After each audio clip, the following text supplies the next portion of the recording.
اللہ کے رسول صلی اللہ علیہ وسلم یہ بات جانتے تھے کہ یہ عمل شرک کی شروعات ہے، اور شروع سے ہی ایسا ہوتا ہے کہ کسی بھی پیغمبر یا نیک شخص کی وفات کے بعد اس کے ماننے والے اس بزرگ کی تصویریں لگا کر یا پھر اس کا دربار بنا کر اس کی پوجا شروع کر دیا کرتے۔ صحیح مسلم 1182 اور صحیح بخاری 1341 کے اندر بیان ہوتا ہے کہ اللہ کے رسول صلی اللہ علیہ وسلم بیماری کے آخری ایام کے اندر تھے۔ آپ کی 3 بیگمات حضرت عائشہ، ام حبیبہ اور سیدہ ام سلمہ آپس کے اندر باتیں کر رہی تھی کہ جب ہم لوگ حبشہ ہجرت کر کے گئے تھے تو وہاں پر ہم نے ماریا نام کا ایک چرچ دیکھا تھا جہاں پر کچھ تصویریں لٹکی ہوئی تھی۔ اللہ کے رسول یہ بات سن کر اس بیماری اور تکلیف کے عالم کے اندر اٹھ کر بیٹھ گئے اور فرمایا کہ یہی تو ان لوگوں کی خرابی تھی کہ جب ان لوگوں کے اندر کوئی نیک شخص فوت ہو جاتا تو اس کی تصویریں اور اس کی مورتیاں بنا کر وہاں پر سجدے شروع کر دیتے۔ قیامت کے دن یہ لوگ بدترین مخلوق بنا کر اٹھائے جائیں گے۔ آپ نے مزید فرمایا کہ اللہ کی لعنت ہو یہود و نصارہ پر جنہوں نے اپنے نبیوں کی قبروں کو سجدہ گاہ بنا لیا۔ اللہ اکبر! کیا آج وہی دور نہیں ہے جب ان قبر پرستوں اور ہندوؤں کے اندر فرق تک کرنا مشکل ہو گیا ہے؟ لیکن اگر آپ کو پھر بھی یقین نہ آئے تو ذرا یہ ویڈیو دیکھ لیں کہ بھارت کے اندر ایک بزرگ کی قبر پر شیخ عبد القادر جیلانی رحمۃ اللہ علیہ کی مورتی بنا کر اسے غسل دیا جا رہا ہے، بالکل ایسے ہی جیسے ہندو اپنے خداؤں کی مورتیوں کے ساتھ کرتے ہیں، انہیں پانی اور دودھ سے غسل دیتے ہیں، ان پر نذرانے، چڑھاوے اور چندے لٹاتے ہیں۔ ام المومنین حضرت عائشہ رضی اللہ تعالیٰ عنہ فرماتی ہیں کہ اگر ہمیں یہ خوف نہ ہوتا کہ اللہ کے رسول کی قبر پر سجدے شروع ہو جائیں گے تو میں اس قبر کو ہمیشہ کے لیے عام لوگوں کے لیے کھلا چھوڑ دیتی۔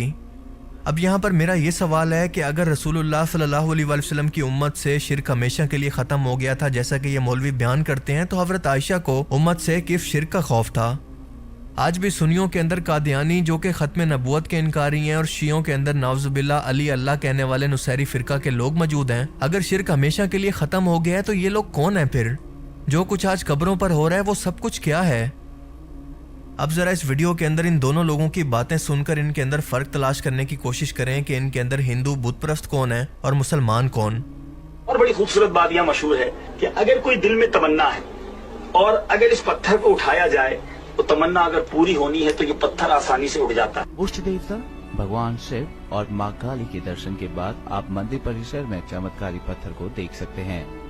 مانیتا ہے کہ اس پتھر کو اٹھانے والے کی منوکامنا پوری ہوتی ہے۔ مجھے بتا رہے تھے اسلامی بھائی کہ 10-12 سال کا بچہ اپنے والد صاحب کے ساتھ یہاں آیا، بچے سے یہ پتھر آسانی سے اٹھ گیا۔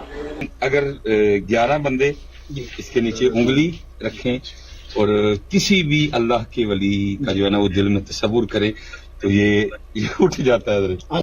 اگر یہ کرامت ہے تو دجال کی کرامتیں دیکھ کر ان لوگوں کی کیا حالت ہوگی آپ تصور کر سکتے ہیں۔ یقیناً یہ لوگ سب سے پہلے اس کو بزرگ کہہ کر سجدہ کریں گے۔ یہ راجستھان کے علاقے جودھ پور کا ایک مندر ہے جہاں پر پوجا کرنے والے اور کوئی نہیں بلکہ خود مسلمان ہیں۔ جی ہاں، مسلمان جو نسل در نسل یہاں پر ایسے ہی پوجا کرنے آتے رہتے ہیں۔ یقین نہ آئے تو آپ خود سن لیں۔ جودھ پور کا ایک ایسا مندر جس میں ماں درگا کی پوجا مسلم کرتے ہیں۔ جی ہاں، آپ نے صحیح سنا، اس مندر میں ماں درگا کی پوجا کرنے کے لیے مسلم پاکستان سے آتے ہیں، اور اس مندر کے پجاری بھی مسلم ہیں جن کا نام ہے جلال الدین خان، اور ان کا پریوار 13 پیڑھیوں سے اس مندر میں پوجا کرتے آ رہے ہیں۔ یہ اہل تشیع حضرات امام حسین علیہ السلام کے روزے پر حاضری دینے کے لیے کسی کیڑے کی طرح پیٹ کے بل گھسیٹ گھسیٹ کر یہاں پر پیش ہو رہے ہیں، بالکل ہندوؤں کی طرح۔ ان لوگوں کو یہ حکم کس نے دیا؟ اللہ نے، رسول اللہ نے، یا پھر صحابہ نے اپنی زندگی کے اندر ایسی کوئی بدعت کی ہے؟ اگر نہیں تو یہ لوگ آخر سوچتے سمجھتے کیوں نہیں ہیں؟ کیوں اپنی آخرت برباد کرنے پر تلے ہیں؟ یاد رکھیں کہ آج اگر اسی حالت کے اندر بنا توبہ کیے ان لوگوں میں سے کسی کو موت آ جاتی ہے تو پھر واپسی کا کوئی راستہ نہیں۔ ہمیشہ کی جہنم ایسے لوگوں کا مقدر ہے، وہ جہنم جس کا ٹائم کبھی ختم نہیں ہوگا، وہاں سے کبھی بھی واپسی نہیں ہوگی۔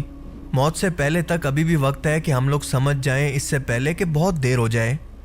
اللہ تعالیٰ ہمیں سمجھنے کی اور نیک عمل کرنے کی توفیق عطا فرمائے، آمین۔ اگر آپ کو اس ویڈیو سے کچھ نیا جاننے کو ملا تو اسے ضرور لائک کیجئے، اور اب میں ملوں گا آپ سے ایک ایسی ہی نئی انٹرسٹنگ ویڈیو میں۔